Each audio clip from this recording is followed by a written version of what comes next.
3 oy kanikul bilmayman, bir haftada o'tib ketdimi, sizlarga shunaqa tuyuldimi? Boshlandi, sentyabr keldi, har kuni ertalab tur, choyingni ich, kiyin, hech narsa esingdan chiqmadimi deydigan gaplar 90 marta qaytarish.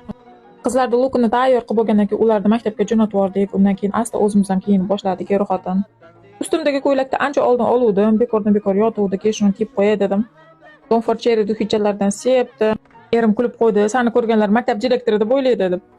Kecha erim ikkita qizimizga gul olgan ekan, senga ham qo'shib qolaymi dedi. Yo'q, shart emas dedim, shuncha pulni bekor gulga ketkazib. Va maktabda lineykasiga kelib oldik. Aslzoda kaksikda zajigать qilib yotibdi. Sentr vnimaniyada turishni rosa yaxshi ko'radi-da. Men esa shuncha rasxodlardan keyin stresslarimni snimat qilishga keratinga keldim. Posli holati qanday yoqdimi sizlarga? Keyin birdaniga o'ylab qoldim, maktabni bitirganimizga 16 yil bo'libdi deb. Sizlarda-chi, sizlarda necha yil bo'ldi, kommentariyaga yozinglar. Sinfdoshlarim bilan ko'rishib turasizlarmi, yo'qmi? Va, конечно же, videoni shu yergacha ko'rganingizdan keyin like, подписка bosib qo'ying. Xursand bo'laman.